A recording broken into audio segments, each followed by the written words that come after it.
Last time हमने point object के बारे में, पॉइंट ऑब्जेक्ट की डिफरेंट डिफरेंट इमेजेस बनानी सीखी थी मिरर से, आमने सामने मिरर लगा के, कभी कॉनकेव एंड कॉन्वेक्स, कभी प्लेन एंड कॉनकेव, इस तरह से, और सक्सेसिव रिफ्लेक्शंस उनमें करवाए थे। और शायद आपको इमेज लोकेट करनी आ गई होगी कि एक ने जो इमेज बनाई वो अगले के लिए ऑब्जेक्ट का काम कर जाती है, और उसमें हमने कभी डिस्टेंस 40 सेंटीमीटर लिया, कभी 25 सेंटीमीटर। शायद वो बात सबको क्लियर होगी कैसे इमेज लोकेट करते हैं।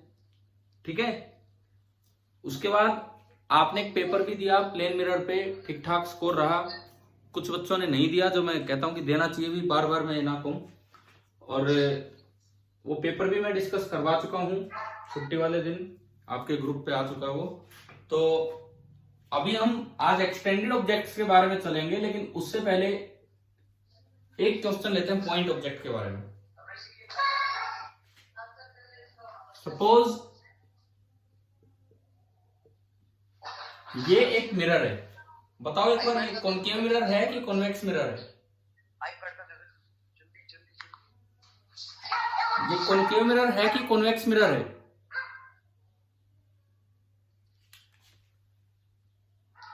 हाँ जी, बोलेंगे आप, ये कॉनकेव मिरर है कि कॉन्वेक्स मिरर है? कॉनकेव। कॉनकेव आपको रिफ्लेक्टिंग साइड देखनी होती है, रिफ्लेक्टिंग साइड कैसी है, तो इधर थोड़ी रिफ्लेक्टिंग साइड है। अगर इधर रिफ्लेक्टिंग साइड होती तो ये कॉन्वेक्स होता। इसके सामने एक और मिरर रख दिया,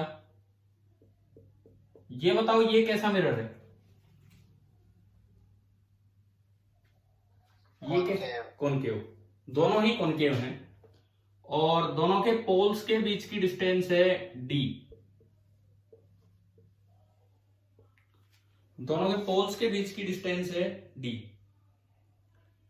अब एक पॉइंट सोर्स रख दिया बिल्कुल इनके बीच में, ये सोर्स है जो ऑब्जेक्ट का काम करेगा,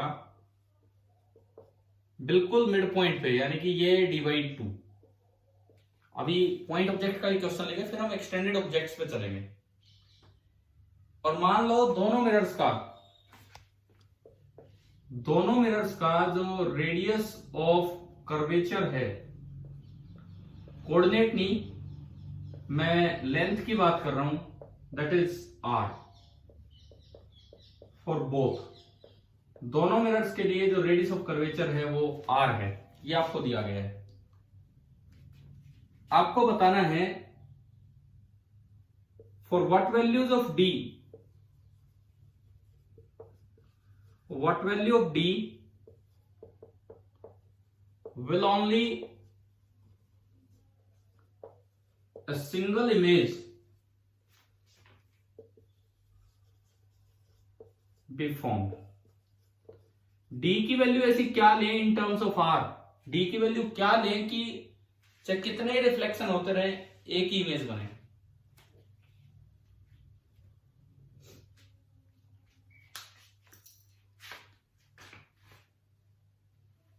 बताओ कैसे इसका जवाब दें। सपोज मैं ऑप्शंस दे दूं, dr/2, r, तीसरा ऑप्शन 2r, एंड चौथा ऑप्शन 4r। इस तरह से कुछ ऑप्शंस आ गए। d की वैल्यू क्या ले कि एक सिंगल ही इमेज बन के रह जाए?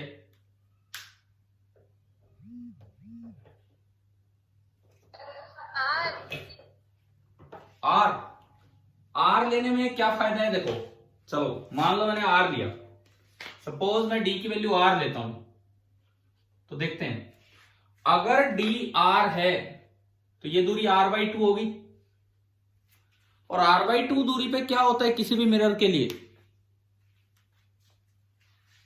r/2 डिस्टेंस दूर पे क्या होता है? फोकस। ठीक है, इसका मतलब अगर आपने r लिया तो ये फोकस पे रखा है, इसके भी फोकस पे रखा है और इसके भी फोकस पे रखा है। तो अब अगर मैं रेज डालूं, रे डायग्राम बनाऊं, तो देखिए क्या होगा, फोकस से एक रह गई, किसी पे भी पहला रिफ्लेक्शन लिया, इन्होंने नहीं बोला कहां लेना है, फोकस पे एक रह गई, आफ्टर रिफ्लेक्शन क्या हो जाती है अगर फोकस से रे जाती है तो पैरेलल। आफ्टर रिफ्लेक्शन जो है, क्योंकि पैरेलल रे आती है तो फोकस पे मिलती है, तो फोकस से रे आएगी तो आफ्टर रिफ्लेक्शन वो पैरेलल हो जाएगी। अब देखो इस पे इंसिडेंट हुई जाके पैरेलल रे, पैरेलल रे कहां जाके मिलेंगी, इसके फोकस पे, और इसका फोकस फिर यही है। तो ये इस तरह से आया, ठीक है। अब आप चाहे पहला रिफ्लेक्शन इधर ले लो तब भी यही बनेगा पहला, यानी कि ऑब्जेक्ट पे ही इमेज बन जाए तो एक सिंगल इमेज बन रही होगी। क्या ये समझ में आ गया कैसे हुआ ये? ठीक है। अब मान लीजिए इसमें ऑप्शंस नीचे ऐसे बना के दे रखे हो,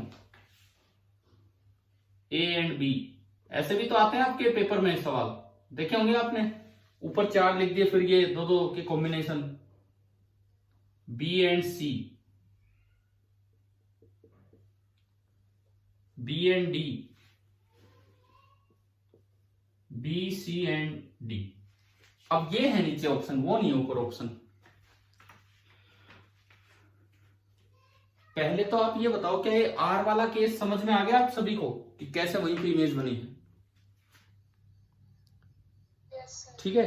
तो अब जो ऑप्शंस हैं सब में मैंने बी इंक्लूड कर दिया, तो इससे तो हमारा आंसर ही नहीं बना। अब मुझे और आगे बढ़ना होगा और आगे चेक करना होगा, बताओ कैसे करें हम?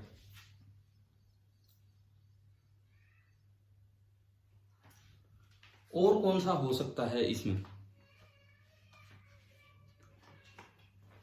ऑब्जेक्ट पे इमेज कब बनती है? बिल्कुल ऑब्जेक्ट पे इमेज कब बनती है? जब जो भी रे हो नॉर्मल इंसिडेंट हो।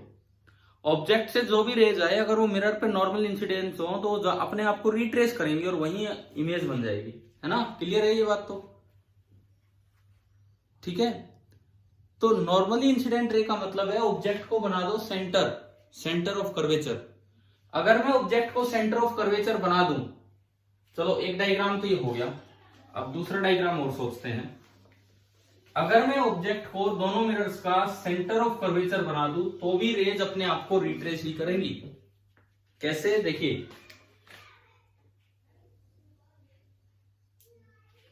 मान लो ये आपका अरेंजमेंट है, इधर से ये अरेंजमेंट है। अगर मैंने सोर्स को सेंटर बना दिया, मतलब ये दूरी भी आर है और ये दूरी भी आर है। अब देखते हैं कि अब क्या होने वाला है, किस तरह का रेज, किस तरह से रेज चलेंगी। मान लो पहले मिरर पे रे गई यूं, सेंटर से जो रेज आती है वो नॉर्मली इंसिडेंस होती है, और नॉर्मली इंसिडेंट रे अपने आप को रिट्रेस करेंगी तो ये वापिस आ जाएंगी, फिर ये यूं चली जाएगी। अब ये उसका भी सेंटर, तो उस पर भी नॉर्मली इंसिडेंट है तो ये वापिस आ गई। तो बताओ कितनी इमेज बन रही है? इस केस में भी कितनी इमेज बनी आपकी?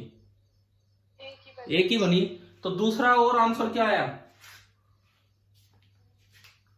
भाई? ये आपके 4 ऑप्शंस लिखे थे हमने, इसका मतलब 2R भी होगा।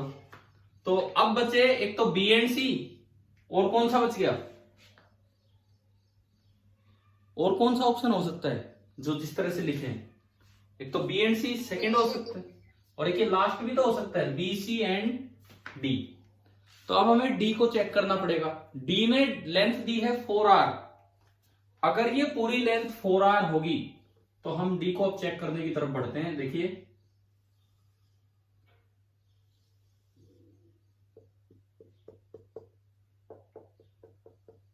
अगर ये पूरी लेंथ 4R होगी तो सेंटर रखा है 2R पे। अब 2R तो कोई स्पेशल पॉइंट होता नहीं है, 2R तो कोई स्पेशल पॉइंट है नहीं इसके लिए, तो पता नहीं कहां इमेज बनेगी। 2R कोई स्पेशल पॉइंट नहीं है। अब इससे आप फॉर्मूला लगाओगे कहीं और इमेज बनेगी, फिर उससे ऑब्जेक्ट, वो ऑब्जेक्ट का काम करेगी कहीं और, तो यहाँ तो दुनिया भर की इमेज बनती चलेगी। यानी कि स्पेशल पॉइंट तभी थे जब या तो इसको आप दोनों मिरर का फोकस बना दो या इसको दोनों मिरर का सेंटर बना दो, तो हमारा आंसर आ जाएगा बी एंड सी। अगर आप 4R लेके करेंगे तो दुनिया भर की इमेजेस बनती चलेगी। अभी बताओ ये पॉइंट इमेज से रिलेटेड ये क्वेश्चन समझ में आ गया कैसे हुआ है? ठीक है। देखो हमने क्या किया कि वैसे तो सीख लिया, सक्सेसिव रिफ्लेक्शन सीख लिया, लेकिन अगर सक्सेसिव रिफ्लेक्शन में इस तरह का सवाल आ जाए कि एक सिंगल इमेज तक ही आपको सीमित रखना है, तो आपको इन स्पेशल केसेस पे ध्यान देना पड़ेगा, तब जाके बात आगे बढ़ेगी। बताइए, क्लियर हो गया ये वाला सवाल? हाँ जी, ठीक है ना। चले हम आगे बढ़ते हैं। इसके बाद अब हम एक्सटेंडेड ऑब्जेक्ट्स की तरफ जाते हैं। अभी तक हमने पॉइंट ऑब्जेक्ट से रिफ्लेक्शन सीखा है, अब हम चलेंगे एक्सटेंडेड ऑब्जेक्ट्स की तरफ और उनका रिफ्लेक्शन देखेंगे कि क्या होने वाला है।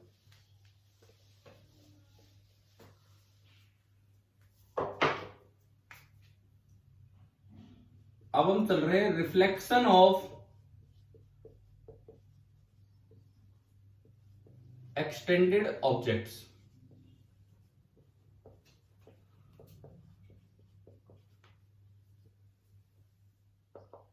देखिए, एक्सटेंडेड ऑब्जेक्ट्स का रिफ्लेक्शन आप अगर देखें तो यहां एक टर्म डिफाइन होती है, लीनियर मैग्निफिकेशन।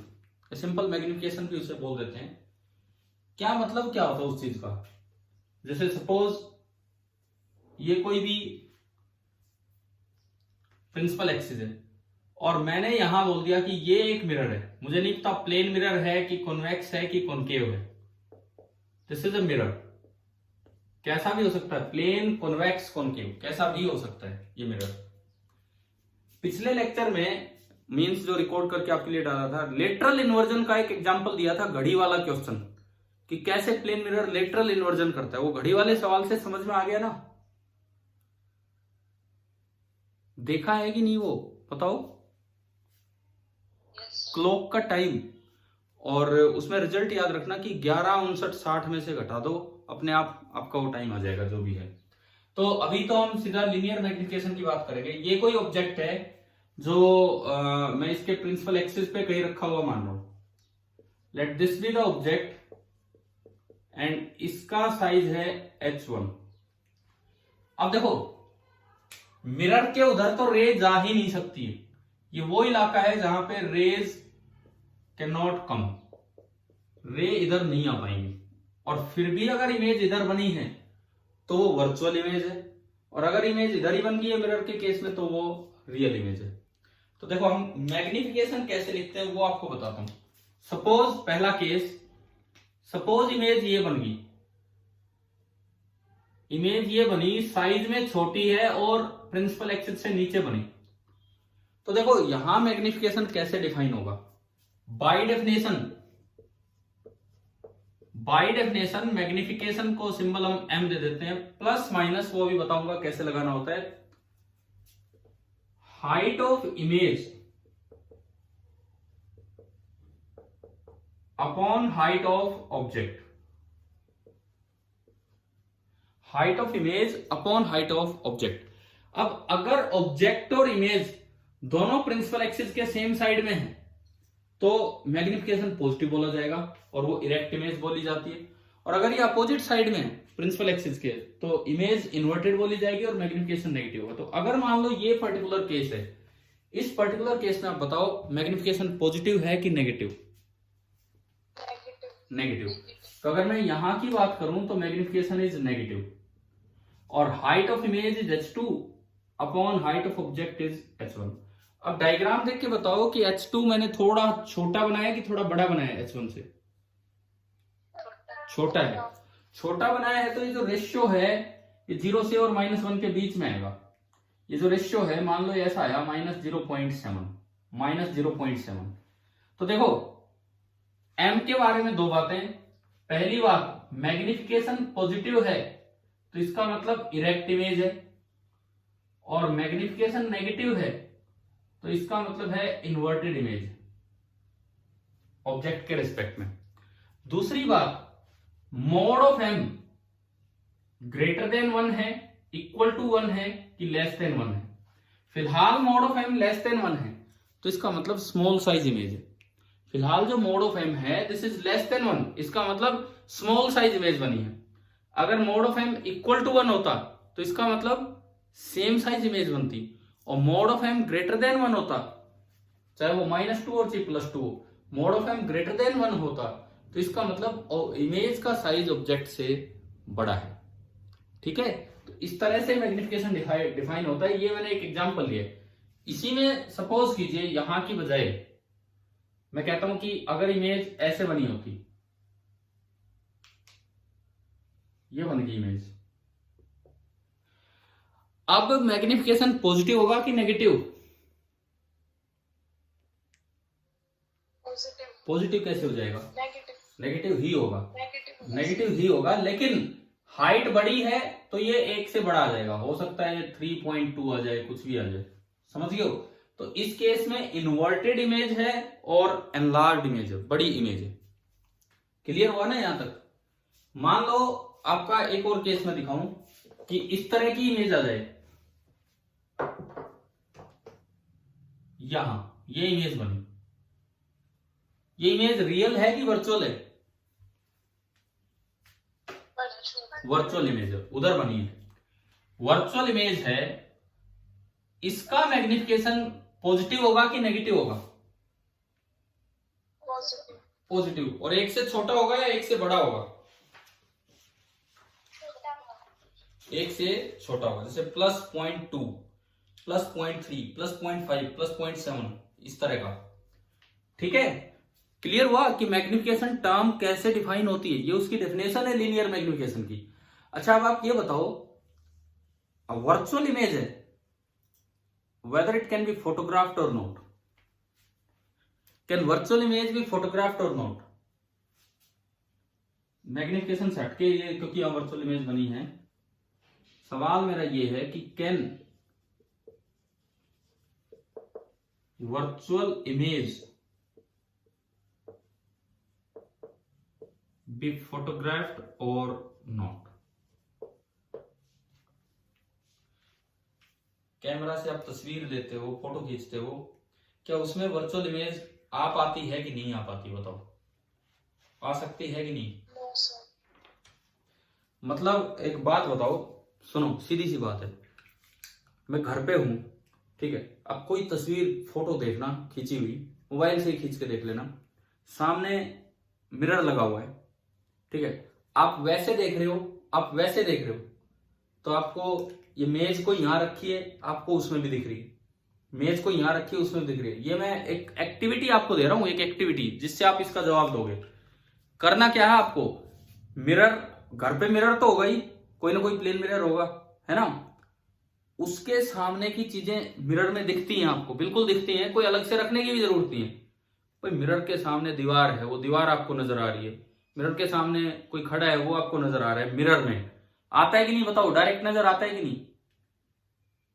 ठीक है, आप एक काम तो कर सकते हैं, आजकल तो फोटो खींचने के लिए अलग से कोई कैमरा लाने की भी जरूरत नहीं होती, आप सभी मोबाइल यूज कर रहे हैं, फोटो ले सकते हैं। तो अभी नहीं, क्लास के बाद आप इस बात का जवाब देंगे कि वर्चुअल इमेज की फोटो आती है कि नहीं आती। यूं मत करना मिरर के पीछे जाके बोले जी नहीं आई, वहां जाके तो आनी ही नहीं है, वो तो एक सर्टेन बात है। मिरर के पीछे जाके तो यार आप क्या खींचोगे, वहां तो कुछ है ही नहीं। बात यह है कि मिरर के सामने से आपको वैसे वर्चुअल इमेज दिख रही है, क्या कैमरा में वो वर्चुअल इमेज आती है कि नहीं?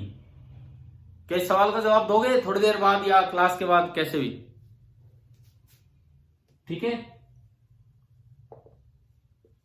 ठीक है, ये आपका क्वेश्चन है। चलिए अभी हम मैग्निफिकेशन पे लौट के आते हैं, अपना काम आगे बढ़ाते हैं। अब ये जो मैग्निफिकेशन है फॉर पैरेक्शियल रेज, अब बार बार height of image, height of object, ऐसा तो नहीं है ना कोई बच्चा उठ के अभी चला गया बोले मैं तो अभी खींच के लाता हूं फोटो, आती है कि नहीं? अभी तो क्लास ही अटेंड करो, आप जवाब देना इसका बाद में। अब हम मैग्निफिकेशन का फॉर्मूला निकालेंगे। ये तो डेफिनेशन थी मैग्निफिकेशन की कि भाई मैग्निफिकेशन होता क्या है। अब हम इसका फॉर्मूला निकालेंगे कि मैग्निफिकेशन को किस तरीके से V और U की टर्म्स में एक्सप्लेन किया जाए फॉर पैरेक्शियल रेज। तो हम फिलहाल लिखने वाले हैं फॉर्मूला फॉर M, डेफिनेशन नहीं, फॉर्मूला V और U की टर्म्स में। देखो कोई भी एक केस ले लो, क्योंकि ये जो जैसे मिरर इक्वेशन थी 1/v + 1/u = 1/f, हमने आपको बताया ना केवल कॉनकेव ना केवल कॉन्वेक्स बल्कि इवन प्लेन मिरर के लिए भी वैलिड है। तो ऐसा ही काम यहां होगा, ऐसा ही काम यहां होगा, ये भी तीनों के लिए वैलिड होगा। तो देखते हैं हम, देखें सपोज ये कोई कॉनकेव मिरर है, ये कोई भी एक कॉनकेव मिरर है, ये एक्स एक्सिस, यहां कहीं ऑब्जेक्ट रखा हुआ है, एक बड़ा ऑब्जेक्ट, एक्सटेंडेड ऑब्जेक्ट, ये है, ये ऑब्जेक्ट है ए बी। मैंने कहा ये मिरर का फोकस है और डबल डिस्टेंस पे मिरर का सेंटर है, ये है। अब बात ये आती कि हम बनाएं कैसे, इसकी इमेज कैसे बनाएं, तो उसका तरीका सुनो। इसकी इमेज बनाने का तरीका सुनिए। एक आप लीजिए चीफ रे बोलते हैं उसे, चीफ रे, जो बिल्कुल पोल पे जाके टकराती है, उस रे को नाम दे दिया जाता है चीफ रे। देखो इमेज कैसे लोकेट होगी, कोई भी दो रिफ्लेक्टेड रे जहां जाके मिलेंगी वो उसकी इमेज बना देगा। मुझे बी की इमेज चाहिए, बी की इमेज जहां बन गई उससे प्रिंसिपल एक्सिस पे परपेंडिकुलर डालोगे तो एक इमेज तो अपने आप आ जाएगी। बी की इमेज ढूंढ लो, एक इमेज अपने आप आ जाएगी। सबसे पहले मैंने ली चीफ रे। इस जगह नॉर्मल कौन सा है बताओ, इस जगह नॉर्मल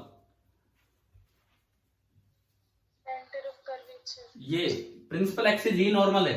पोल पे प्रिंसिपल एक्सिस ही नॉर्मल होता है। मान लो ये एंगल है अल्फा, तो angle I is equal to alpha, तो एंगल आर भी अल्फा होगा। तो ये रे इतने ही एंगल पे रिफ्लेक्ट होके चलेगी, ये वाली जो रे है ये तो इतने ही एंगल पे रिफ्लेक्ट होके चलेगी, तो आर भी आपका अल्फा हो गया। चलो भाई एक रे तो बनी, लेकिन एक रे से तो इमेज लोकेट हुई नहीं। दूसरी रे और कहां से ले, ये हमारा मिरर है पूरा, पैरेक्सियल मिरर है, पैरेक्सियल मिरर नहीं, पैरेक्सियल रेज है मतलब स्मॉल अपर्चर का मिरर है, इस तरह का है ये कर्व, ये एकदम से नहीं मुड़ा है, ये मान लो कि स्फीयर है पूरा, ठीक है। दूसरी रे कहां से ले कि ताकि हम लोकेट कर पाए, सुनो।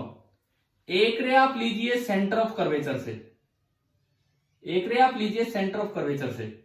सेंटर ऑफ कर्वेचर से जाने वाली रे मिरर पे नॉर्मल इंसिडेंट होती है, पता है ना ये आपको, अभी अभी पिछले क्वेश्चन में भी लिया। सेंटर ऑफ कर्वेचर से जाने वाली रे मिरर पे नॉर्मली इंसिडेंट होगी, और नॉर्मली इंसिडेंट रे तो अपने आप को रिट्रेस करेगी। तो मैंने डबल एरो लगाया, तो ये वाली जो रे है ये अपने आप को रिट्रेस करेगी, और दोनों जहां भी आके मिलेंगी, दोनों जहां भी आके मिलेंगी वही क्या बन जाएगी, बी पॉइंट की इमेज, जिसको मैं बोल रहा हूं बी डैश।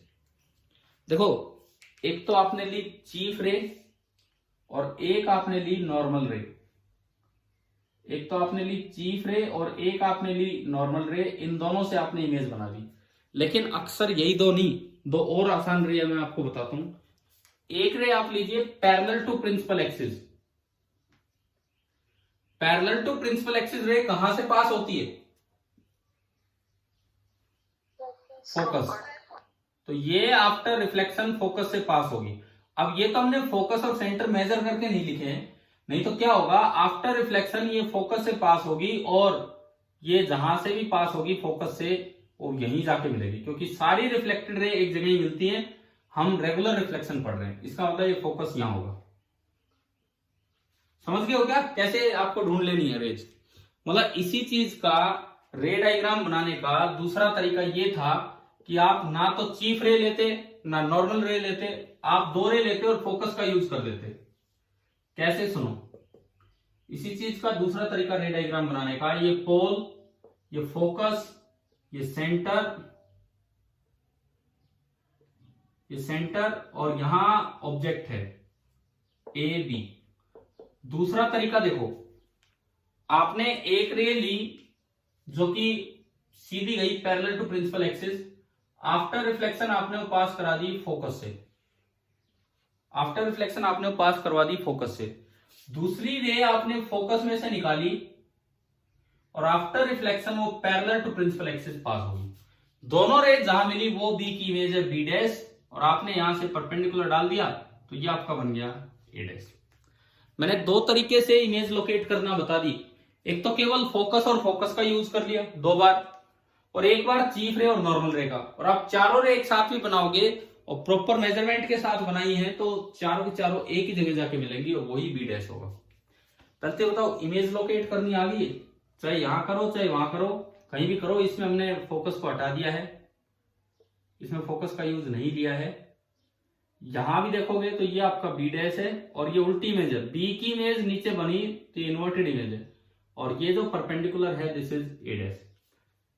आप बताओ, दोनों डायग्राम रे डायग्राम बोल देते हैं इनको, ये समझ में आया कैसे बनाते हैं इमेज? ठीक है। अब बात ये है, मान लीजिए इसका साइज है h1 और इसका साइज है h2। मुझे मैग्निफिकेशन का फॉर्मूला लाना है in terms of v and u। In terms of v and u मैं मैग्निफिकेशन का फॉर्मूला लाना चाहता हूं। तो देखिए, सबसे पहली बात, बाय डेफिनेशन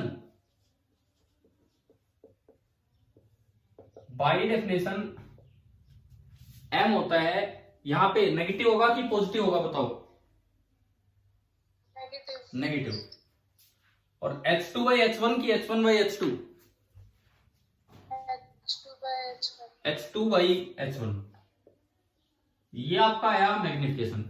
अब h2/h1 को आप v और u में रिलेट करो, v और u में देखो, ये पोल पॉइंट है P, तो tan I this is equal to h1/PA। अच्छा, ऑब्जेक्ट का कोऑर्डिनेट है u0 और इमेज का कोऑर्डिनेट है v0। u की वैल्यू है -PA। आज तो माइनस प्लस में कंफ्यूजन नहीं है ना, कभी -u0 कर दो कोऑर्डिनेट, उस दिन क्लियर की थी ये बातें, है ना। और v की वैल्यू है माइनस, क्योंकि इधर की तरफ ये PA'। बताओ क्लियर हुआ होगा शायद ये चीज। तो अगर मुझे कहीं PA लिखना पड़े तो PA हो गया -u, और अगर कहीं PA' लिखना पड़े तो PA' हो गया -v। अब देखो, ऊपर वाली ट्रायंगल से tan I बताओ, चीफ रे का यूज करके tan I, triangle ABP, tangent of I कितना होगा? h1/PA दिख रहा है, tan I h1/PA। तो h1/PA और PA आपका है -u, so this is coming out to be -h1/u। फिर आप tan R निकालो ट्रायंगल A'/B'/P से, ट्रायंगल A'/B'/P से tan R कितना होगा? h2/PA'। tan R आपका होगा h2/PA' और PA' आपका था -v, तो ये बन गया -h2/v। अब I बराबर R, दोनों को हमने अल्फा बोला है, तो it means tan I is equal to tan R, ये दोनों बराबर होंगे। तो आपने दोनों को बराबर कर दिया, तो -h1/u is equal to -h2/v, minus से माइनस कट गया, और यहां से अगर आप h2/h1 देखते हैं तो वो आ रहा है v/u। h2/h1 निकल के आया v/u। अब जो मैग्निफिकेशन है इस डायग्राम में, उसकी डेफिनेशन ये थी, तो फॉर्मूला बन गया -v/u।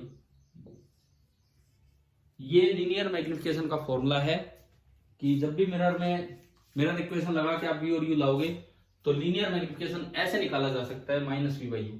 अब बात यह है कि अगर इमेज ऊपर बनती तो क्या ये प्लस हो जाता कि नहीं? अगर इमेज ऊपर बनी होती तो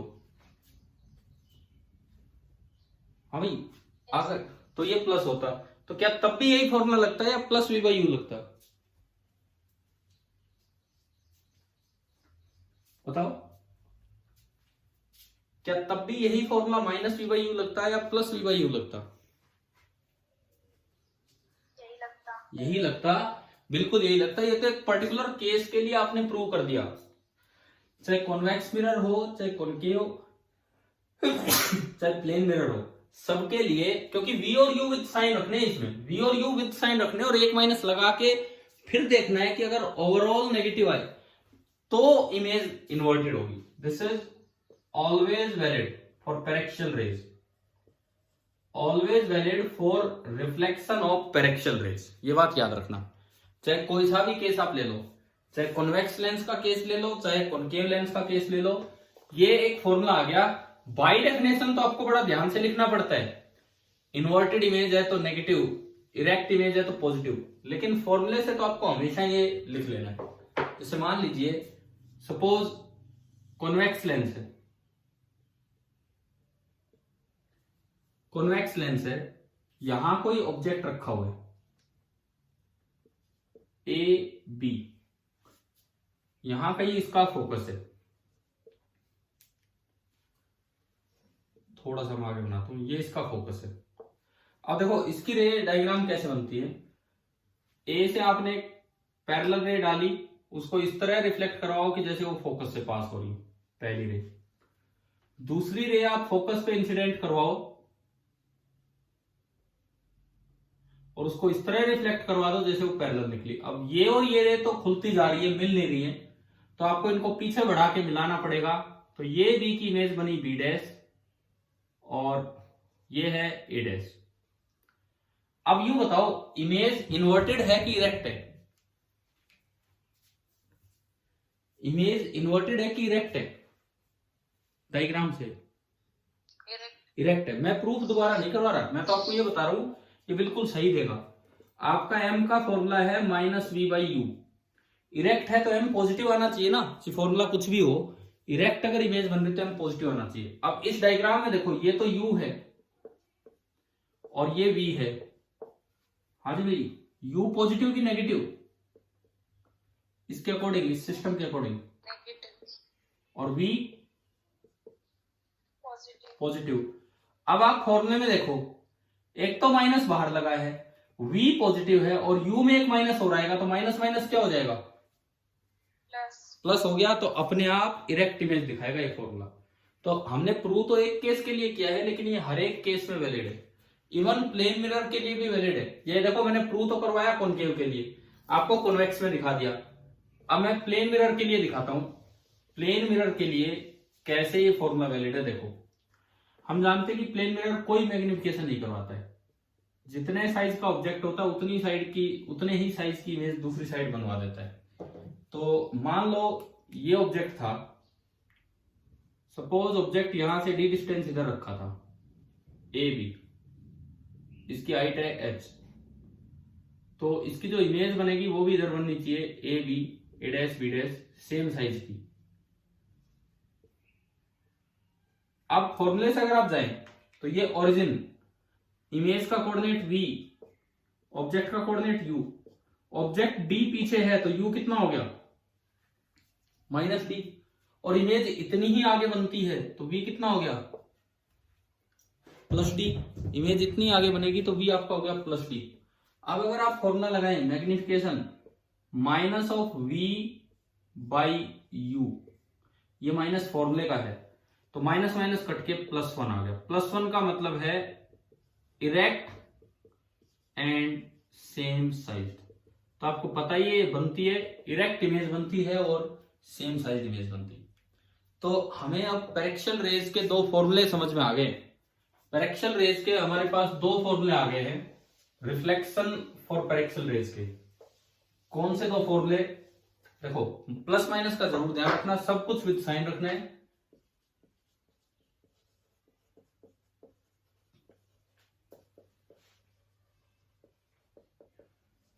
रिफ्लेक्शन ऑफ पैरेक्शियल रेज में पहला फॉर्मूला हमारे पास है 1/v, यहां प्लस लगाना है, 1/u is equal to 1/f। हर एक चीज विद साइन पुट करनी है, v, u और f। और दूसरा formula magnification, that is -v/u, ये माइनस फॉर्मूले में है, और v और u को विद साइन पुट करो। फिर फाइनली ओवरऑल नेगेटिव आए तो इन्वर्टेड इमेज है, ओवरऑल पॉजिटिव आए तो इरेक्ट इमेज है। चलिए यहां तक विद प्रूफ ये बातें क्लियर हुई, विद प्रूफ की कैसे यूज होनी। हाँ भाई ठीक है। अब इस पे एक सवाल लेते हैं, जैसे मैग्निफिकेशन का यूज कैसे हो सकता है इन सवालों में, वो हम देखते हैं। क्वेश्चन ये है कि आपको पहले ही बता दिया कि कॉनकेव मिरर है,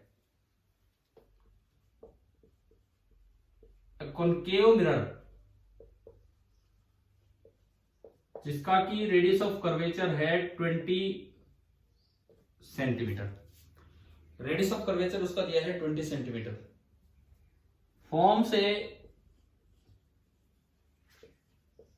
डबल साइज इमेज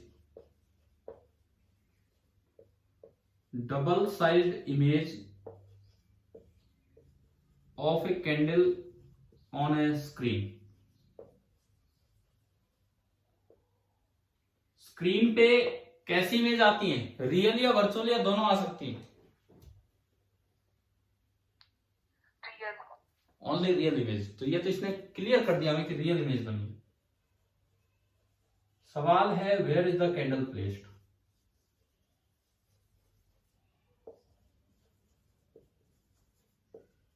कि कैंडल रखी कहां पे होगी, ये हमें पता लगाना है। अब इसने ना u दिया ना v दिया, बस ये दे दिया कि भाई मिरर का रेडियस क्या है, ओनली ये चीज हमें दी है। देखो सबसे पहली बात कॉनकेव मिरर है,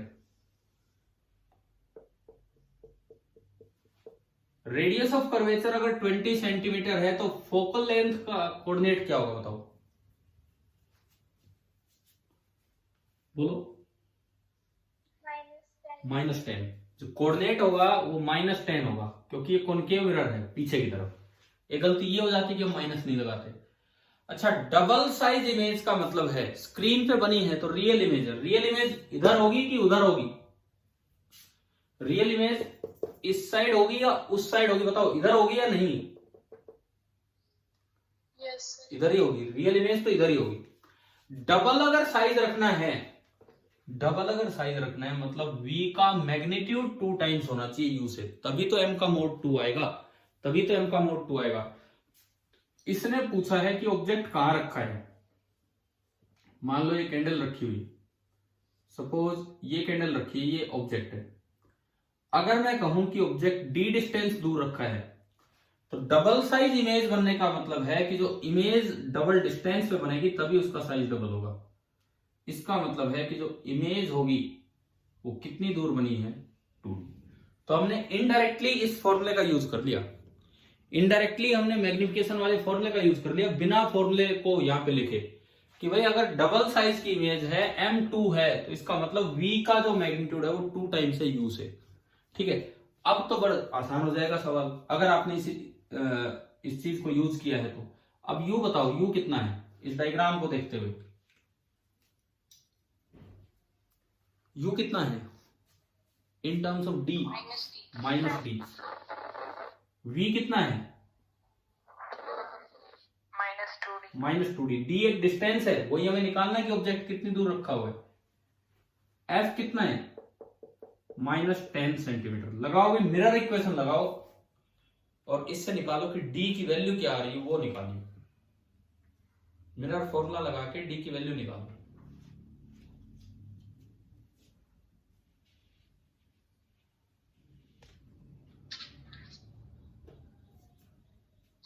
-5। ना ना, माइनस तो आ ही नहीं सकता, d तो डिस्टेंस है, नेगेटिव आ ही नहीं सकती किसी भी तरह से।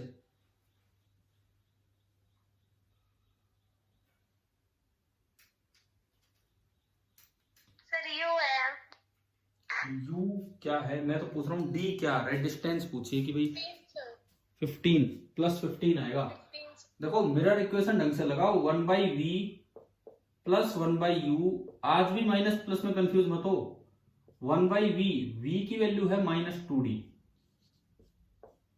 प्लस 1/u, u की वैल्यू है -d, is equal to 1/f, f की वैल्यू है -10। माइनस कॉमन आके कट गया, माइनस कॉमन आके कट गया, इधर सब कुछ प्लस का हो गया। एलसीएम 2d, 1 + 2 यानी कि 3 इज इक्वल टू 1/10। 2 से गया 5 और जब क्रॉस मल्टीप्लाई करेंगे तो d निकल के आ रहा है 15 सेंटीमीटर। यानी कि ऑब्जेक्ट जो है वो मिरर से 15 सेंटीमीटर दूर रखा हुआ है। क्या ये समझ में आ गया कि नहीं? हाँ जी बताओ। मतलब कैसे हमने इस फॉर्मूले का यूज कर लिया बिना ऑब्जेक्ट को m और u, h2 h1 दिखाए, डायरेक्ट। तो हम इनकी हाइट पे नहीं गए, हमने डिस्टेंसेस की टर्म्स में डायरेक्ट इसको यूज किया।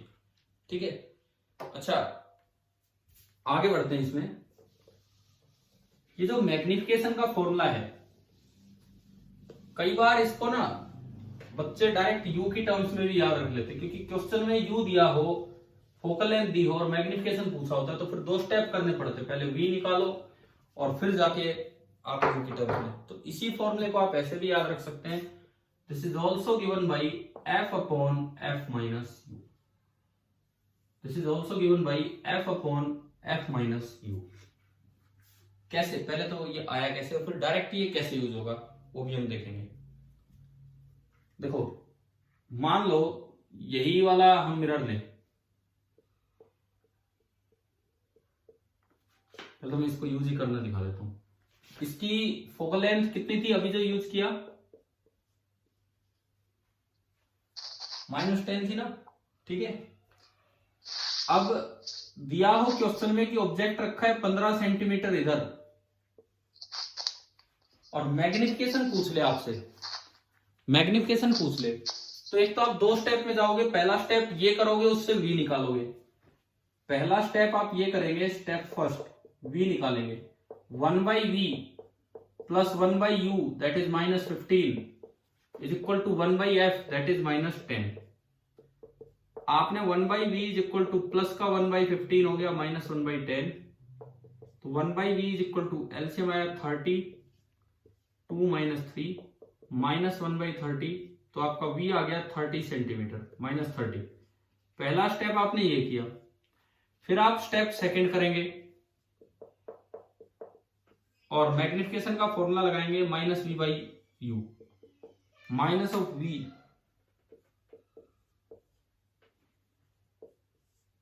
और u है -15।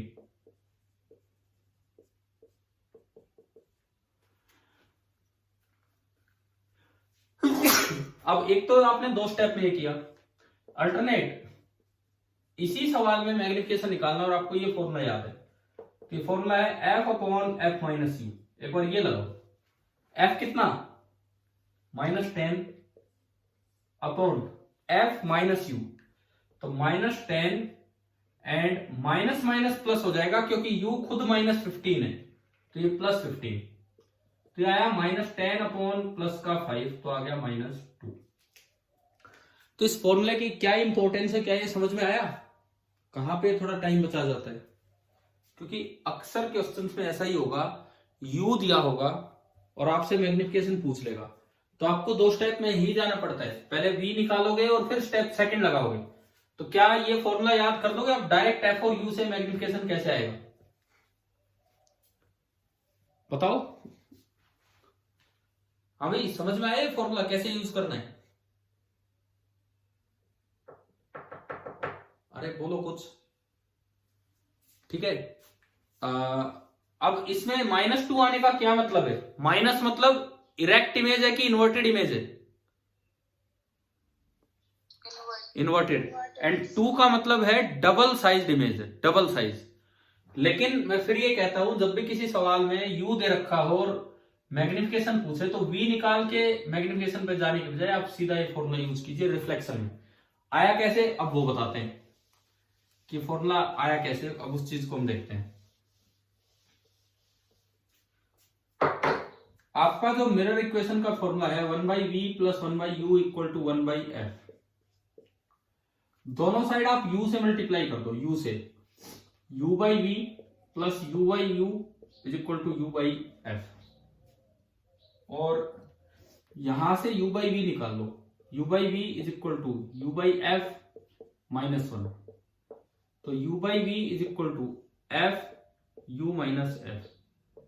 यहां से v/u आपका आया f upon u minus f, इससे एक माइनस कॉमन ले लो, तो माइनस v/u हो गया f upon f minus u, and minus v/u m होता है, तो मैग्निफिकेशन का दूसरा फॉर्मूला आ गया f upon f minus u। हाँ भाई, समझ में आ गया होगा कैसे किया है?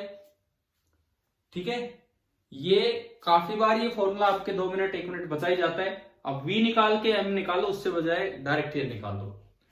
फॉर्मूला तो v की टर्म्स में भी होता है पर वो काम नहीं आता है। In terms of v formula ये होता है f minus v upon f।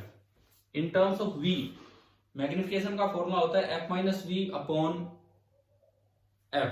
कैसे कैसे होगा ये? देखो, अगर मान लो, वो तो इसीलिए है कभी कोई पूछ ही ले v की टर्म्स में, तो नहीं तो काम तो न्यूमेरिकल में ये वाला आता है, और नहीं तो आप ये भी याद ना रख पाओ तो भी अपना ये करो। अगर आप इस इक्वेशन को दोनों साइड v से मल्टीप्लाई करते, दोनों साइड v से, तो v by V 1 plus v by U is equal to v by F. यहां से आपने v बाई यू निकाला, v by U is equal to v by F minus 1, v by U is equal to LCM f और v minus F. तो यहां से अगर आप माइनस v बाई यू लिखते हैं तो आपने एक माइनस कॉमन ले लिया, तो f minus V upon F, और यही आपका मैग्निफिकेशन है। तो मैग्निफिकेशन के 3 एक्सप्रेशंस ये होते हैं। तीसरा काम नहीं आता है, पहला ही सबसे ज्यादा बच्चे याद रखते हैं, और दूसरा रखना चाहो तो आप रख सकते हो एक स्टेप कम करने के लिए। लीनियर मैग्निफिकेशन क्या होता है, क्या इसके फॉर्मूले वॉर्मूले समझ में आ गए? ठीक है, जैसे एक क्वेश्चन लेते हैं हम, थोड़ा मैग्निफिकेशन को भी और मिरर इक्वेशन को भी एक साथ यूज करवाने के लिए।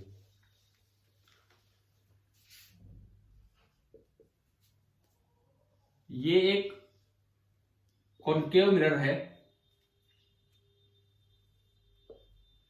ये कॉनकेव मिरर है, और इसका रेडियस ऑफ कर्वेचर है 20 सेंटीमीटर। रेडियस ऑफ कर्वेचर है 20 सेंटीमीटर, और इसमें यूं मान के चलो कि एक कोई ग्लास रखा हुआ है, एक सिलेंड्रिकल बॉक्स रखा हुआ है,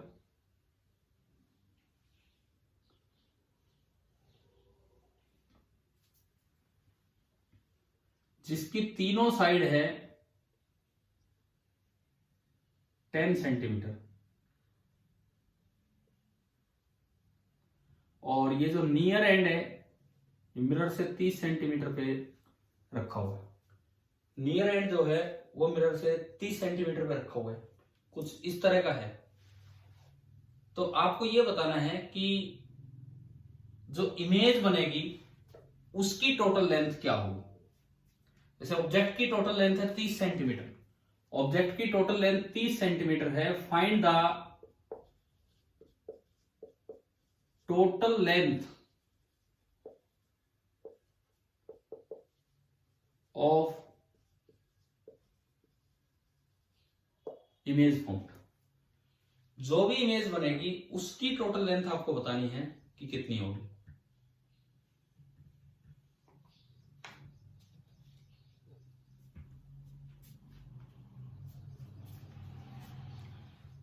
कैसे करें इसको ट्राई?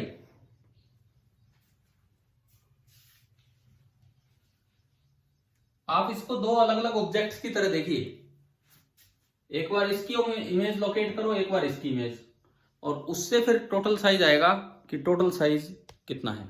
दो अलग अलग ऑब्जेक्ट्स की इमेज लोकेट कीजिए, उससे इमेज का टोटल साइज आ जाएगा। -15 का क्या मतलब है? -15 का क्या मतलब है? लेंथ ऑफ इमेज पूछ रहा हूं मैं कि भाई इमेज की लेंथ क्या बनेगी।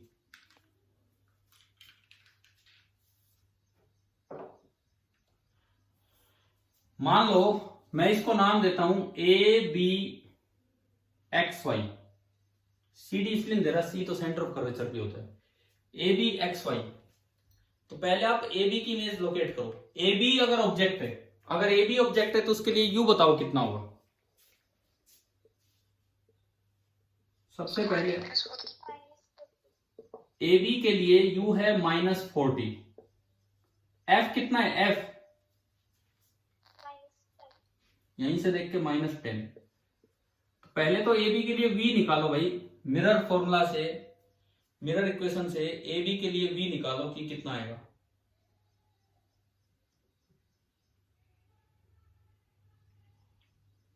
(40/3) आ रहा है क्या बताओ? -40/3 आ रहा है ना ये, -40/3 सेंटीमीटर। ठीक है, 40/3 मतलब 13 पॉइंट समथिंग। तो 13 पॉइंट समथिंग का मतलब है यहां बहुत ही पास ये कोई इमेज बनेगी A', इधर है तो रियल इमेज है। अब एक बार आप इसका मैग्निफिकेशन भी निकाल लो। मैग्निफिकेशन का फॉर्मूला होता है -V/U, -V/U, तो minus of V -40/3 and divide by U, U is -40, -40 से -40 गया, मैग्निफिकेशन आ गया -1/3। -1/3 का क्या मतलब है? -1/3 का मतलब है कि 1/3 साइज की इमेज बनेगी। इमेज का जो साइज है वो 1/3 होगा ऑब्जेक्ट के साइज से, और इन्वर्टेड इमेज। तो अब आप बताओ इसका ऑब्जेक्ट का साइज कितना है, इस एबी का? 10। ये बी डैश होगा, बी डैश। एबी का साइज है 10 सेंटीमीटर। तो जो इमेज बनेगी ना, इमेज 1/3 साइज की बनेगी। तो ये ए डैश होगा। तो बी डैश ए डैश जो साइज होगा, बी डैश ए डैश जो साइज होगा, दैट विल बी 10/3 सेंटीमीटर। क्या यहां तक समझ में आ गया कि नहीं? ठीक है। और बी डैश की जो दूरी है वो है -40/3, मतलब ये जो लेंथ है यहां से लेके यहां तक पोल से, दैट इज 40/3 सेंटीमीटर। शायद आपको एक इमेज लोकेट करनी आ गई है ना। अब आप एक बार यही काम करो एक्स वाई के लिए। आप यही काम कीजिए for X Y. X Y के लिए यू कितना? ये 30 था शायद, मिटा दिया अभी, 30 था। यू कितना? -30। एफ आपका वही है -10। निकालो वी। इसके लिए वी निकालो, कितना आ रहा है? -15। आपका वी आ गया -15, मतलब 15 पे इमेज बनेगी। यहां कहीं इमेज बनेगी। ये 30 था तो इसके आधे पे, ये पॉइंट एक्स डैश होगा। अब बात ये है मैग्निफिकेशन निकालो। मैग्निफिकेशन ये तो ठीक है कि ये इमेज बनेगी 15 सेंटीमीटर पे। अब मैग्निफिकेशन कितना होगा इस केस में? -v/u। तो माइनस ऑफ -15 अपॉन -30, तो -1/2 आ गया। मैग्निफिकेशन आया -1/2। इसका क्या मतलब है? इन्वर्टेड इमेज बनेगी और आधी साइज की बनेगी। वो 1/3 साइज की या आधी साइज की? आधा साइज कितना? ये 10 सेंटीमीटर है, तो ये कितनी होगी? 5। तो अब लेंथ ऑफ द इमेज कितनी है वो कहां से मिलेगी हमें? लेंथ ऑफ द इमेज कितनी है? देखो इमेज ये है, ये अब ये बीच वाला हिस्सा ये रहा और ये रही। तो अगर मुझसे पूछा गया है लेंथ ऑफ द इमेज, तो लेंथ ऑफ द इमेज की मैं बात करूं,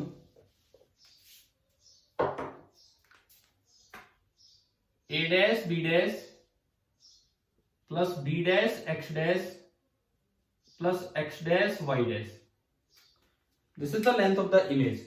ए डैश बी डैश कितना है? 10/3। A dash B dash is 10/3 centimetre. B dash X dash कितना है ये बताओ। ये लेंथ कैसे देखें? 15 - 40/3। बताओ समझ में आया कैसे दिखाया ऊपर? ठीक है। और plus X dash Y dash 5 centimetre. बोलिए भैया ये समझ में आ गया क्या कैसे लिखा हमने? बीच वाली लेंथ थी, ऊपर से देख लिया कि क्या सब्ट्रैक्ट हुआ है। तो ये आया 10/3 plus LCM 3 45 - 40 5/3 and plus 5। 10/3 plus 5/3 15/3 plus 5, तो 5 + 5 यानी कि लेंथ ऑफ इमेज कितनी निकल के आ गई? 10 centimetre. Length of the image निकल के आ गई 10 सेंटीमीटर, जबकि लेंथ ऑफ द ऑब्जेक्ट थी 30 सेंटीमीटर। अभी आप बताओ कि आपको ये पूरी इमेज लेंथ कैसे कैलकुलेट करनी है, समझ में आया इस सवाल में? ठीक है। इस क्वेश्चन ने क्या किया कि एक्चुअली दोनों फॉर्मूले यूज करवा दिए कि आपको पोजीशन भी निकालनी पड़ेगी और मैग्निफिकेशन भी निकालना पड़ेगा इस तरह से। अब देखो मैं इसमें थोड़ा सा चेंज करके पूछता हूं आपसे इसी क्वेश्चन में। ये सब ऐसे ही रखा हुआ है, आपको वही बताना है length of the image formed.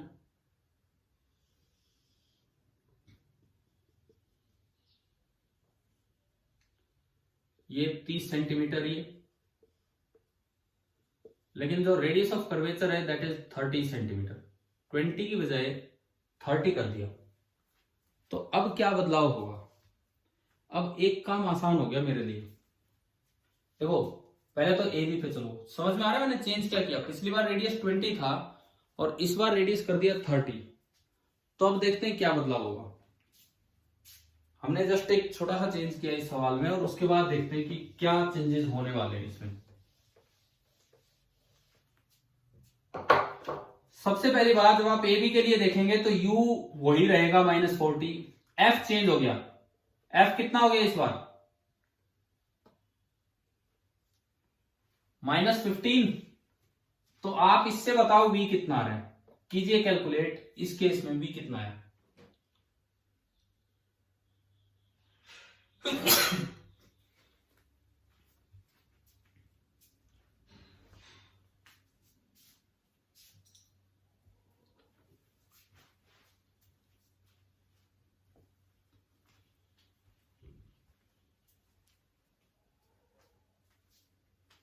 हाँ जी, कितना आ रहा है v?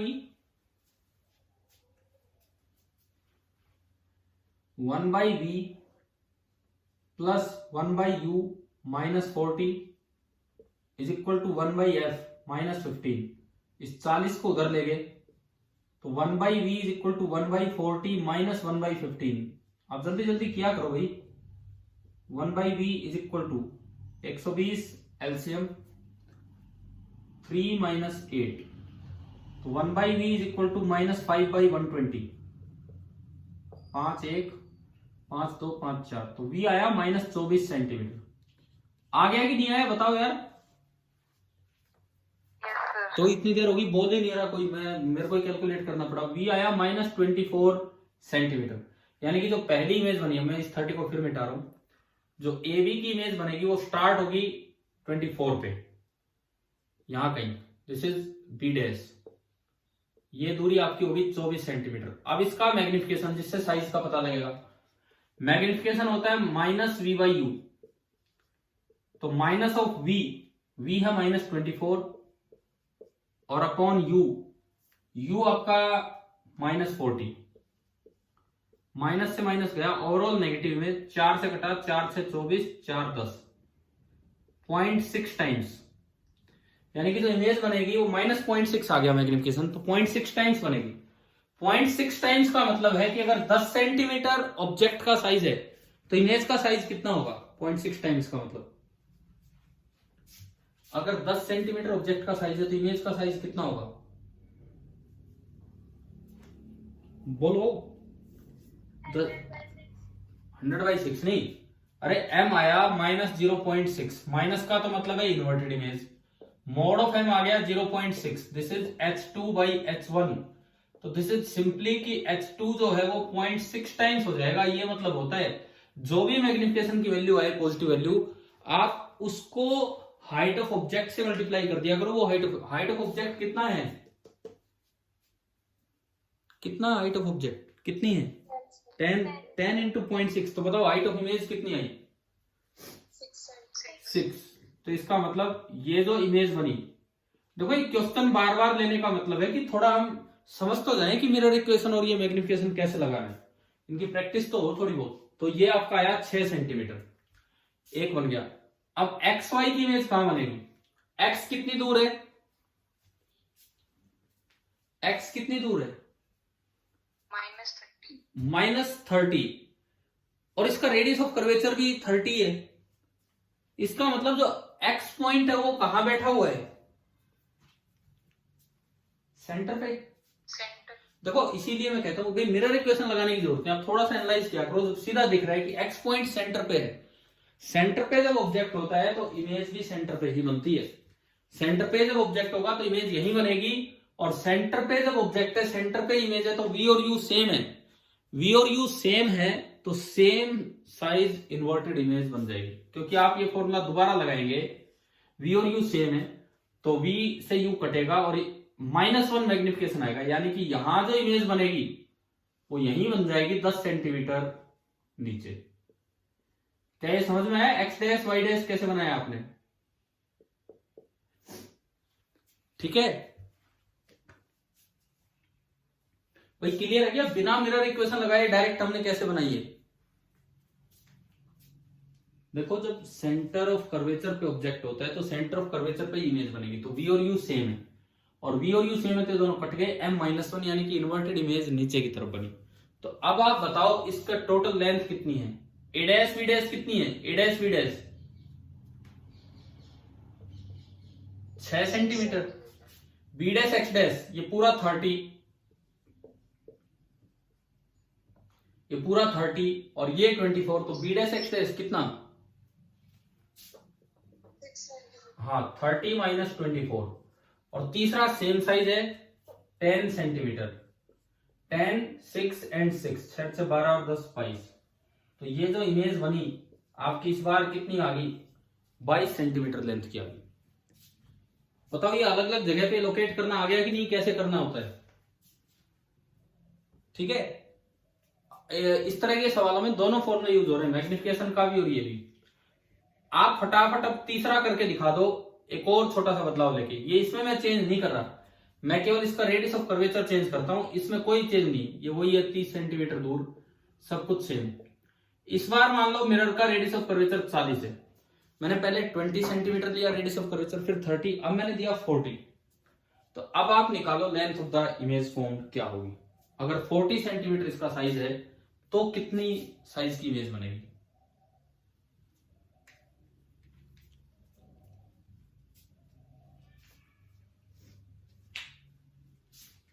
क्या इस बार भी कोई हिस्सा सेंटर पे है,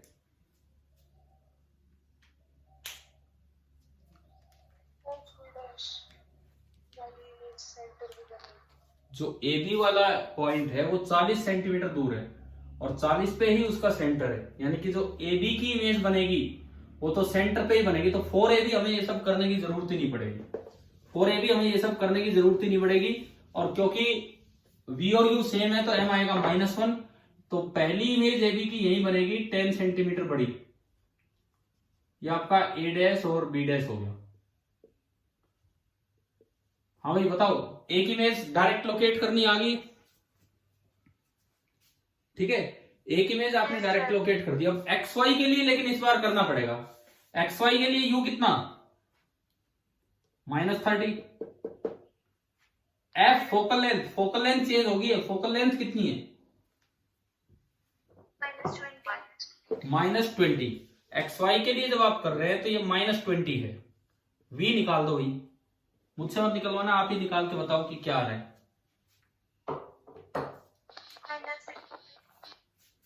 बताओगे, दोबारा बोलो, V कितना आ रहा है,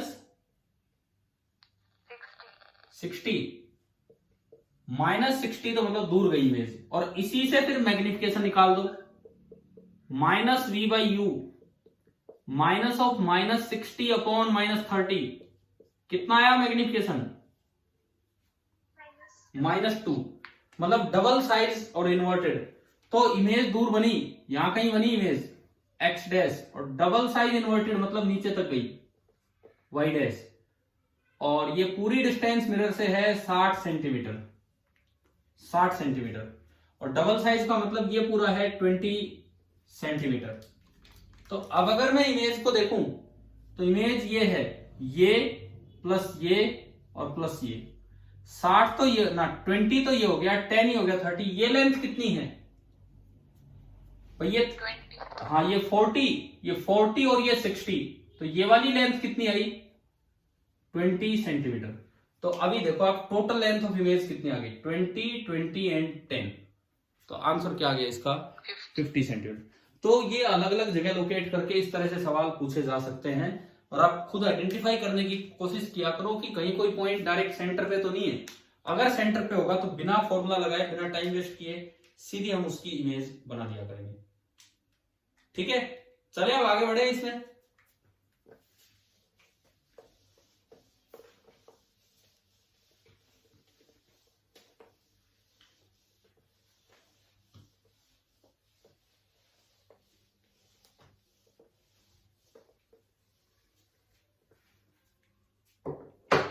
अब हम थोड़ा इसको चलाते हैं कि ऑब्जेक्ट को अगर चलाए विद रिस्पेक्ट टू मिरर, हमने प्लेन मिरर में भी कुछ क्वेश्चंस लिए हैं ऐसे कि ऑब्जेक्ट चला, उसकी वेलोसिटी के दो कंपोनेंट किए, एक परपेंडिकुलर कंपोनेंट रिवर्स हो जाता है और पैरेलल कंपोनेंट सेम रहता है, थे ना उन वीडियो लेक्चर्स में वो इस तरह के सवाल में। Yes, ठीक sir. है, तो अब कर्ड मिरर के रेस्पेक्ट में हम देखते हैं कि अगर चलेगा तो क्या रिलेशन होगा। तो नेक्स्ट जो हमारा टॉपिक है अभी, this is the relation between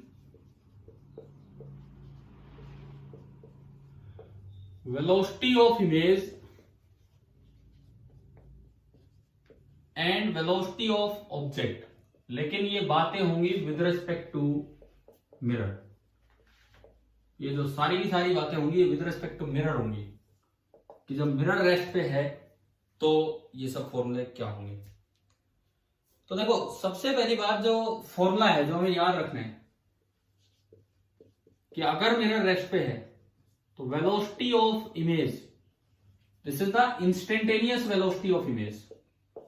instantaneous velocity of image, किसी भी वक्त इमेज कहीं है, minus sign velocity of object, instantaneous velocity of object. एक फैक्टर मल्टीप्लाई होगा, उस पर मैं आता हूं। इंस्टेंटेनियस वेलोसिटी ऑफ ऑब्जेक्ट, और यहां एक फैक्टर मल्टीप्लाई होगा, उस पर अभी आते हैं। सबसे पहली बात, माइनस साइन लगने का क्या मतलब है।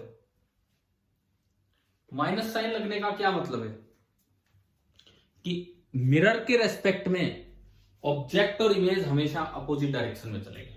माइनस साइन लगने का यह मतलब है कि मिरर के रेस्पेक्ट में ऑब्जेक्ट और इमेज हमेशा अपोजिट डायरेक्शन में चलेंगे। अगर ऑब्जेक्ट मिरर की तरफ आ रहा है तो उधर से इमेज मिरर की तरफ आएगी, अपोजिट डायरेक्शन में। अगर ऑब्जेक्ट मिरर से दूर जा रहा है तो इधर से इमेज मिरर से दूर जाएगी, यानी कि अपोजिट डायरेक्शन में चलना होगा। और ये जो फैक्टर मल्टीप्लाई होता है ये पोजीशन से रिलेटेड होता है। उस वक्त इमेज की क्या पोजीशन है, उस वक्त ऑब्जेक्ट की क्या पोजीशन है, इसका स्क्वायर, v/u का स्क्वायर। अब ये ध्यान रखना, ये माइनस स्क्वायर से बाहर है, ये माइनस स्क्वायर से बाहर है। अगर स्पीड पूछा जाए तो माइनस नहीं लगाना है, वेलोसिटी पूछा जाए तो माइनस, ये केवल डायरेक्शन को रिप्रेजेंट कर रहा है। और v/u को विद साइन अंदर पुट करना है, परंतु उसके ऊपर स्क्वायर लगाए तो वो चीज नेगेटिव या पॉजिटिव कोई फर्क पड़ ही नहीं रहा उस चीज से। ठीक है, आया कैसे फॉर्मूला और फिर ये यूज कैसे होगा, एक दो बातें हम ये सीख लें आज। पहली बात, ये फॉर्मूला आया कैसे। देखो, at any instant, at any time t, मान लो position of object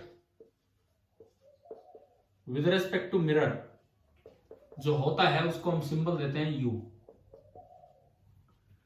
and position of image with respect to mirror जो होती है उसको हम सिंबल देते हैं v। पोजीशन ऑफ ऑब्जेक्ट को हम सिंबल देते हैं u, पोजीशन ऑफ इमेज को हम सिंबल देते हैं v। अब वेलोसिटी बाय डेफिनेशन होती है du/dt या dv/dt। तो अगर मैं यहां से लिखूं velocity of object with respect to mirror, तो ये तो बनेगा du/dt। और अगर मैं यहां से लिखूं वेलोसिटी ऑफ इमेज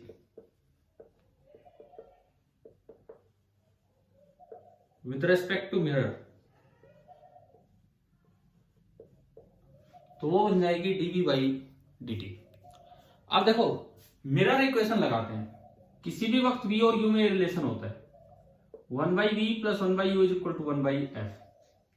दोनों को आपने टाइम के रिस्पेक्ट में डिफरेंशिएट किया, तो d/dt ऑफ v⁻⁻1 पहली term plus d/dt of u⁻⁻1 दूसरी टर्म।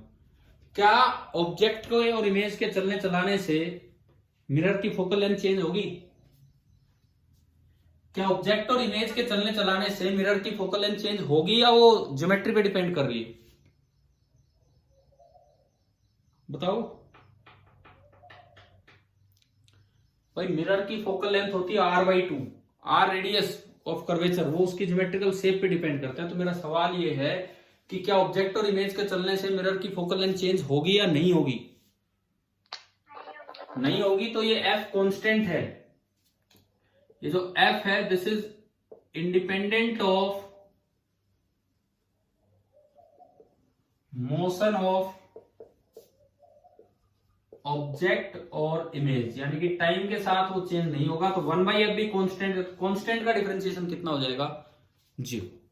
ठीक है, अब टाइम के रेस्पेक्ट में v कोई वेलोसिटी नहीं है, v पोजीशन है, तो v की पावर -1, ये पावर -1 कैसे है, 1/v को मैंने लिखा है v की पावर -1, पावर आगे आई, पावर में एक और नेगेटिव हो गया, और क्योंकि टाइम के रेस्पेक्ट में था तो dv/dt। ऐसे अगले में पावर आगे आ गई, पावर में एक और नेगेटिव हो गया, और ये टाइम के रेस्पेक्ट में था तो du/dt = 0। आप ये बताओ, क्या ये स्टेप आपको समझ में आ गया कि यहां से वहां हम कैसे गए? ठीक है, यहां से वहां हम कैसे गए, ये स्टेप आपको समझ में आ गया होगा। अब हम इसको थोड़ा सिंप्लीफाई करते हैं, तो ये v की पावर -2 है, v² इंटू dv/dt = वो उधर जाके प्लस हो गया, और u की पावर -2 1/u² इंटू du/dt। तो यहां से dv/dt देखो, dv/dt एक तो माइनस उधर गया, एक v² बना तो ये बन गया v/u का होल स्क्वायर और इंटू du/dt। ये स्टेप आ गया होगा समझ में, क्या लिखा हमने? ठीक है, अब ये बताओ dv/dt क्या था? अभी मैंने वहां से 3-4 चीजें मिटाई, उनमें लिखा हुआ था। dv/dt का क्या मतलब था? dv/dt का क्या मतलब था? Velocity of image with respect to mirror. ठीक है, तो ये आपका फॉर्मूला आ गया। क्या फॉर्मूला आया, सुनो, कि instantaneous velocity of image with respect to mirror, this is equal to minus sign v/u का होल स्क्वायर, ये पोजीशंस हैं उस वक्त, और du/dt का मतलब है instantaneous velocity of object with respect to mirror. ठीक है, अब देखो एक और चीज, मैग्निफिकेशन का फॉर्मूला क्या होता है? -v/u, squaring both the sides, तो m² हो गया -v/u का स्क्वायर। अब माइनस का स्क्वायर तो ये भी आप लिख सकते हो, समझ गए हो? माइनस के स्क्वायर को तो आप हटाओ मत हटाओ, कोई फर्क नहीं पड़ रहा। तो इसी चीज से आपका ये बना कि v/u के होल स्क्वायर को आप m² लिख सकते हो, m²। तो ये फॉर्मूला एक और बन गया। क्या? मैं अगर इसी को चेंज करके यहां पे m लिख दूं, बाहर का माइनस चेंज मत करना, वो अभी भी है, बाहर का माइनस अभी भी है, this is equal to magnification का square. This is same as the magnification का स्क्वायर, बाहर का माइनस अभी भी रहेगा। क्या ये स्टेप समझ में आया? कि लास्ट स्टेप क्या किया हमने इस फॉर्मूले में? ठीक है, लास्ट स्टेप क्या किया है कि अगर आपको मैग्निफिकेशन पता है -1 -2 +3, तो डायरेक्ट वो पुट करो और उसका स्क्वायर कर लो, उससे मल्टीप्लाई कर दो, तो भी वेलोसिटी ऑफ ऑब्जेक्ट आ जाएगी। अच्छा, अब देखो इसमें सुनो, यहां से दो रिजल्ट्स समझ में आने चाहिए। सबसे पहली बात, माइनस साइन क्या इंडिकेट कर रहे हैं? मैं बता चुका 2 बार। माइनस साइन क्या इंडिकेट कर रहे हैं? अपोजिट कि मिरर के रेस्पेक्ट में हमेशा ऑब्जेक्ट और इमेज दोनों अपोजिट डायरेक्शन में चलेंगे।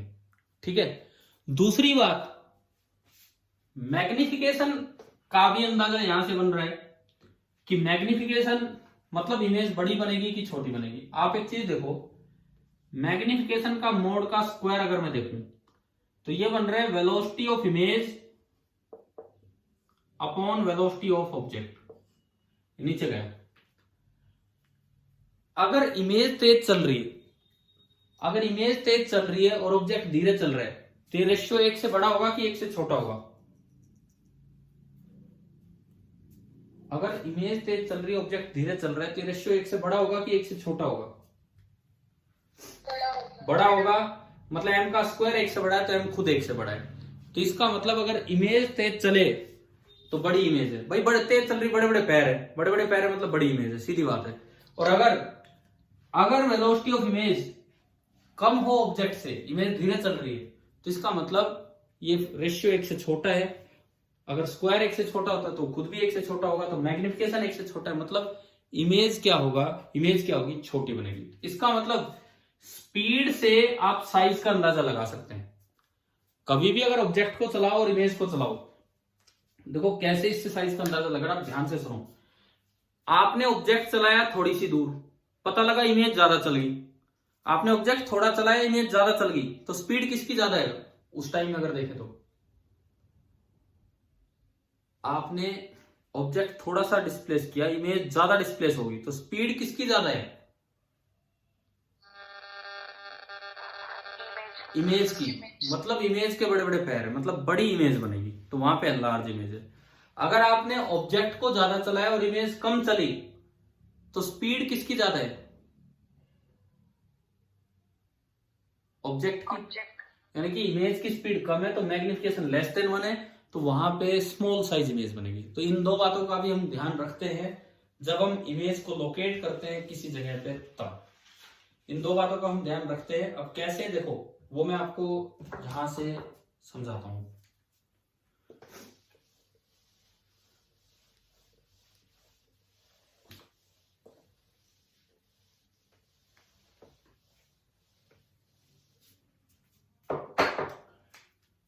सबसे पहला पॉइंट कि if image travels faster than object, ये विद रेस्पेक्ट टू मिरर हो रही है सारी बातें, in a particular time period, in a particular interval, तो इसका मतलब है इमेज इज एनलार्ज्ड, वो बड़ी साइज की है ऑब्जेक्ट के रिस्पेक्ट में। दूसरी बात, if image travels slower then object in a particular interval, तो उसको बोलते हैं कि इमेज इज स्मॉल साइज्ड। ये बातें विद रेस्पेक्ट टू ऑब्जेक्ट हो रही है। तीसरी बात, मैग्निफिकेशन का आपका फॉर्मूला आया -v/u, ये फॉर्मूला है। तो देखो ये मिरर है, इससे उधर कोई भी कोऑर्डिनेट होगा नेगेटिव होगा और रियल होगा, इससे इधर कोई भी कोऑर्डिनेट होगा पॉजिटिव होगा और वर्चुअल होगा, है ना? समझ रहे हो ना? ये इससे इधर तो रियल चीजें होंगी क्योंकि उधर तो रेज ही नहीं है, और उससे उधर वर्चुअल चीजें हैं, सारी रेज इधर है, कोऑर्डिनेट इधर नेगेटिव उधर पॉजिटिव। अब देखो पहला केस, मान लो रियल ऑब्जेक्ट है, कोई भी मिरर हो, कोई भी मिरर, और रियल इमेज है। अगर रियल ऑब्जेक्ट है और रियल इमेज है तो इसका मतलब है कि u भी नेगेटिव है और v भी नेगेटिव है। तो m बताओ नेगेटिव होगा कि पॉजिटिव? फॉर्मूले से बताओ m नेगेटिव होगा कि पॉजिटिव? अरे बोलो, 2 माइनस कट गए तो 1 माइनस बच गया, यानी कि इस केस में m नेगेटिव होगा। m नेगेटिव का मतलब इन्वर्टेड इमेज है कि इरेक्ट इमेज है? Inverted. With respect to object सारी बातें हो गई।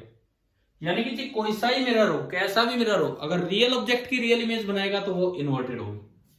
दूसरा केस में लेता हूं, मान लो वर्चुअल ऑब्जेक्ट है और बाय चांस उसकी वर्चुअल इमेज बन जाए, कोई ऐसा मिरर हो, रिफ्लेक्शन ऐसे हो रहा हो।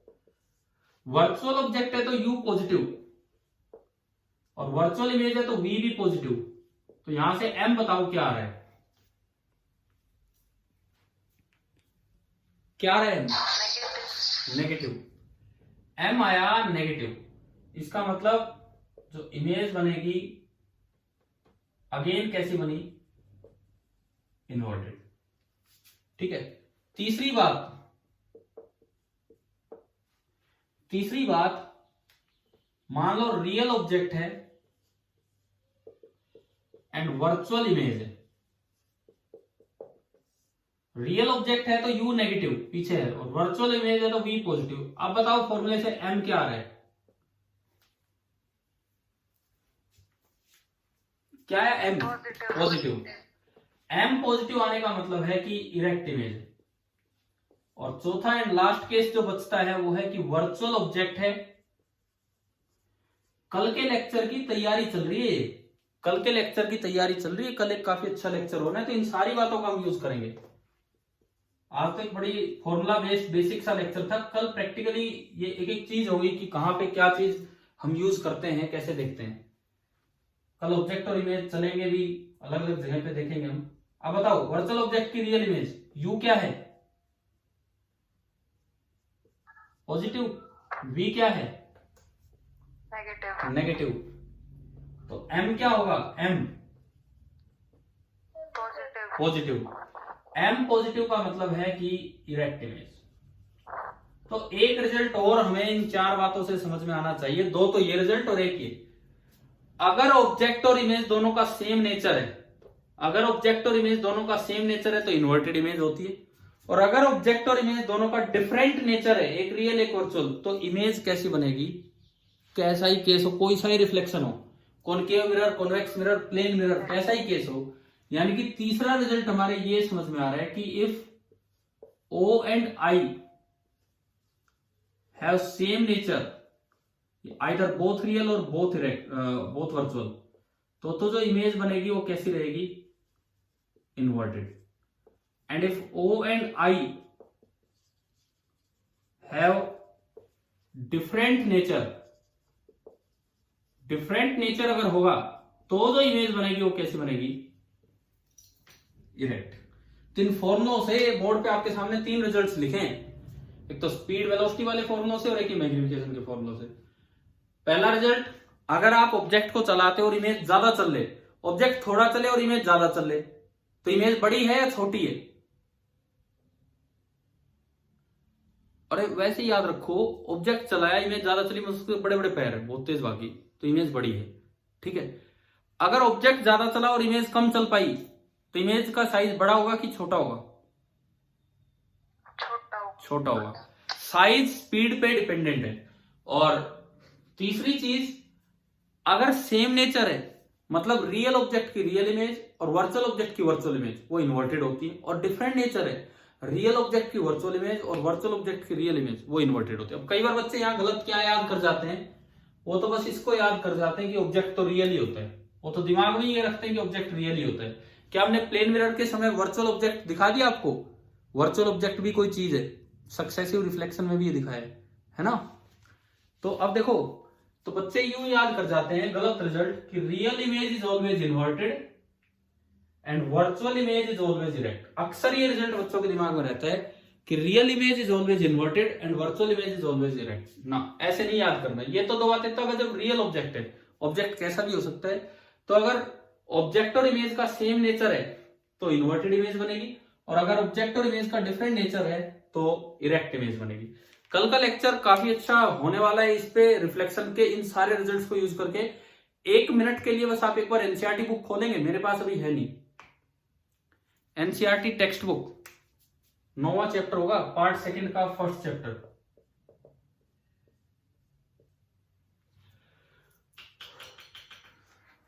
एक्सरसाइज निकालो, उसकी एक्सरसाइज जल्दी करो। कोई निकाल रहा क्या बुक?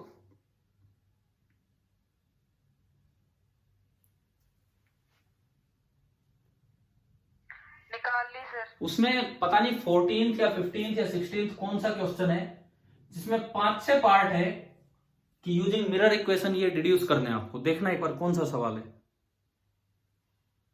एक्सरसाइजेज में। 15th है। क्या स्टेटमेंट है, बोलना एक बार 15th की।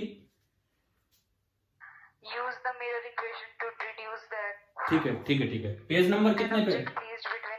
Page number 345। तो भाई ये आपका होमवर्क है, पेज नंबर 345, क्वेश्चन नंबर 15। कितने पार्ट हैं जी इसमें?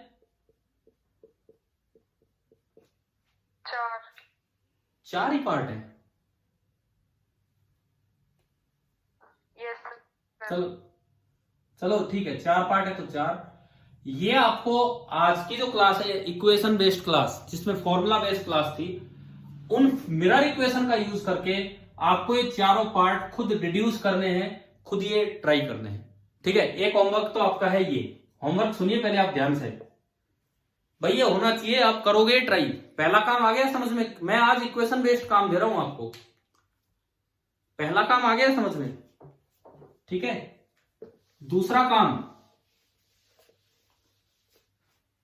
काम आपको क्या कर लेना है, आप ना ये ग्राफ कंप्लीट करोगे u के साथ v का ग्राफ, u के साथ v का ग्राफ। कल की क्लास की शुरुआत हम इन्हीं कामों से करेंगे और इनमें टाइम लग जाएगा लगभग आधा घंटा। ये भी करना, ये भी करना, ये भी करना, लगभग आधा घंटा आप ट्राई करके रखेंगे। एक तो एनसीईआरटी पेज नंबर 345 का क्वेश्चन नंबर 15, एक जैसे जैसे u चेंज होगा v कैसे चेंज होगा, एक बार बनाना है फॉर कॉनकेव मिरर